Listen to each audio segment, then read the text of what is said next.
Arknights content is not as good as it used to be, and that's okay. Let's talk about the current state of Arknights content creation, what it was in the past, then what's wrong with it, and what can we do about it. Let's first address a growing sentiment that Arknights is having, both from the inside and outside, and that is people are looking into Arknights and saying, Arknights might be dying, because there doesn't seem to be as many people interested in the game. The friends that you used to have playing Arknights might not be playing Arknights anymore. And if you look at the past EN livestreams viewership, the 4.5 anniversary and 5th year anniversary livestreams were a lot lower than the 2nd, 3rd, and 4th year. But this wouldn't be the best indicator to tell just how many players there are within the Arknights scene. If we see the number of followers on Twitter for Arknights Global, there's still a ton of people following Arknights news. And if we look at one of the biggest Arknights content creator we have, Kilston V, who is still serving you wonderful guides, his guides today are just as watched as it used to be in the past, meaning to say that there are still a lot of players following the content and trying to clear content as quickly as possible, maybe to move on to other games and just farm as they need to. As we all know, Arknights China server is the one holding the fort for the game. If we look at the combined revenue of this year from January, February and March,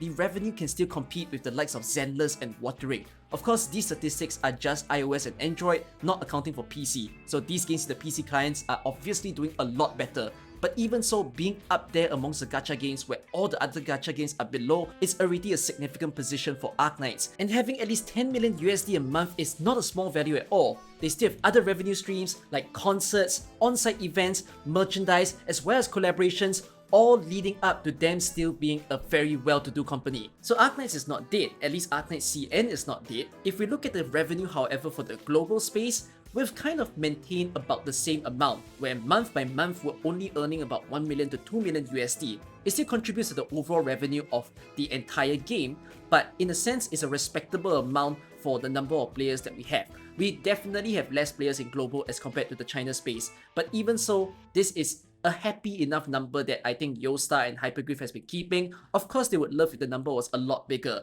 but that then comes back to the question of if the number of players have stayed the same, that means AK isn't really growing, we've been stagnant, but yet at the same time, the other phenomenon that is actually happening is that the viewership of AK feels like it's falling. Let's finally discuss about the space of the current Arknights content creation. If we look at who's around today, we have Kilston V and Akajan still providing you guys wonderful guides to use. Then there is also people who's giving a bit more of the sweaty and hardcore content. So that would be people like Shield and Storm telling you guys all the operators that you should look forward to. Then we also have those that are doing a little bit more of the fun stuff like Mind Moon. Or if you still want news and you want a little bit more of the niche stuff like what's the next shop operator, what's the next farming stuff that will happen, you have NFC Ian. There's also the familiar Frostbite who's giving you on-time news of everything Arknights. Ushio is tanking really well with all of the live streams. Then you have Dragon GJY as well, who's giving you all the details of the operators, breaking down their stats and how to use them. There's all these sort of peoples, but there is a little bit of a common trend that you might or might not have noticed, and that is we've kind of lost a vibe in Arknights. That is, we don't have the same hyping people or the people who's doing sort of community engagement type of content creators. The closest people we have today that I might describe as such is going to be Dr. Silvergun and Supa. The other ones adding more of the fun stuff and igniting discussions within the Arknights space. But we've lost a lot of these sort of people. If we look at the previously biggest AK content creators we used to have, we have people like Yi, Viper and Box2. They were all the ones that's really engaging the community, and when they all left for all the various reasons, we can definitely feel a dip in terms of maybe say the quality of the content that is coming out in AK. Content creators do have a big influence in the game. When these creators leave, whether or not players are watching them, seeing them go gives people the impression that, oh, they are not really enjoying the game anymore, and maybe that means I wouldn't be feeling too good as well, and therefore I leave.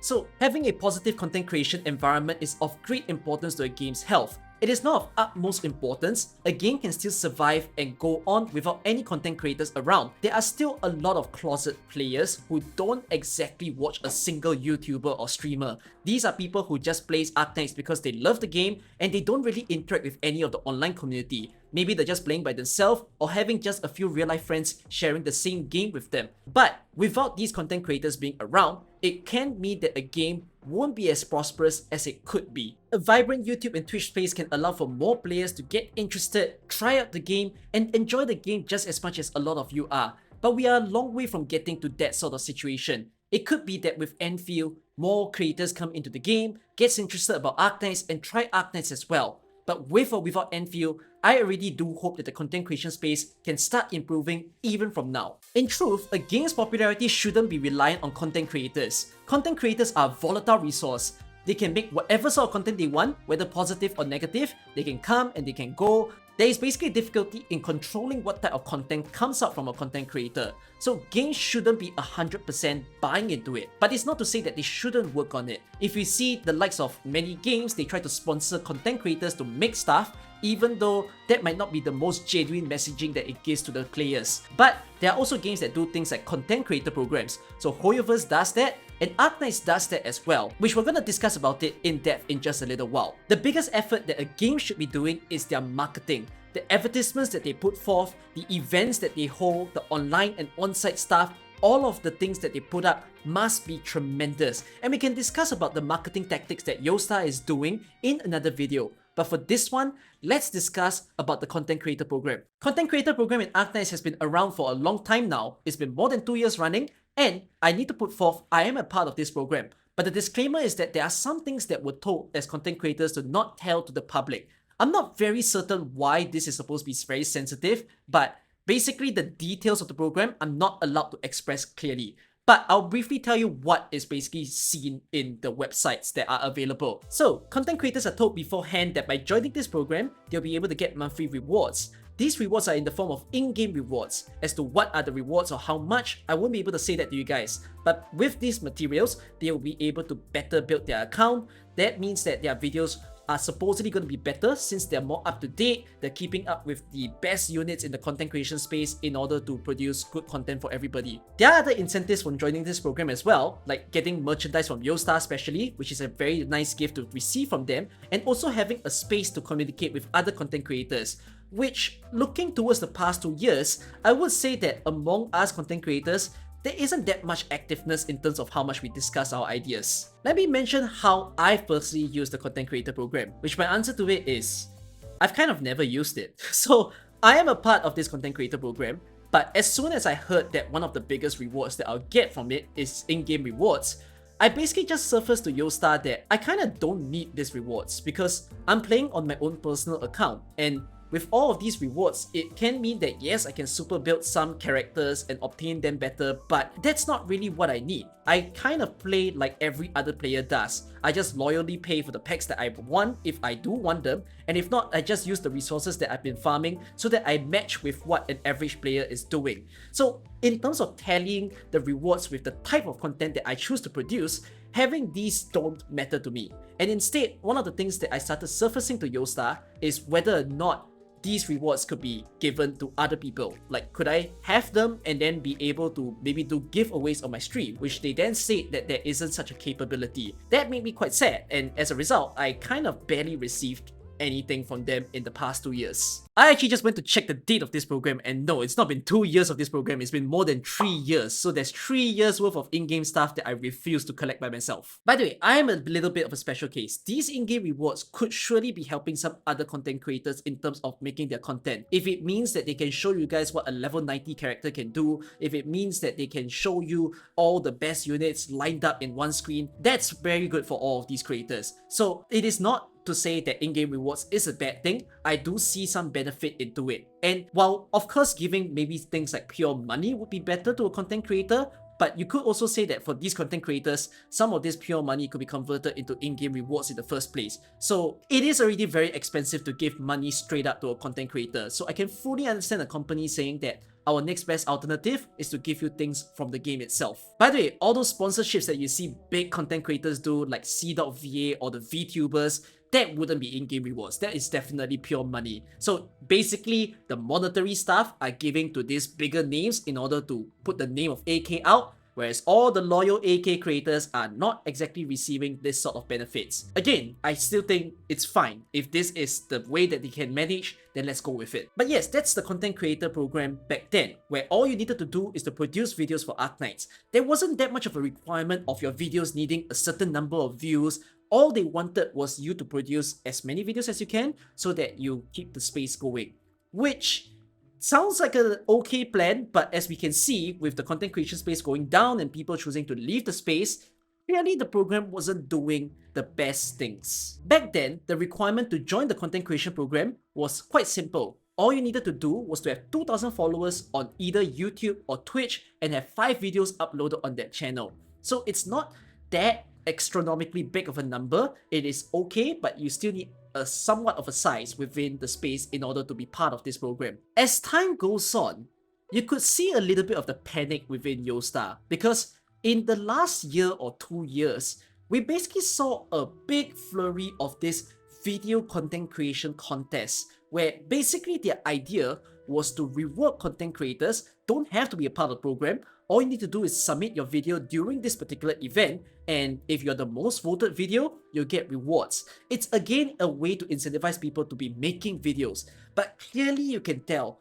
they are feeling the heat, that as if there are a lot less people who's producing good content for the space. Was it an effective solution? It's pretty hard for me to say, but after many periods of lull, 3 to 4 years later, we finally get an updated content creator program. For those people who are already part of it, they don't have to rejoin, but for new entrants, the requirements this time is a lot lower surprisingly, or maybe not so much of a surprise, where if you want to join, your YouTube subscriber count just needs to be at 500, or your Twitch follow counts needs to be at 300.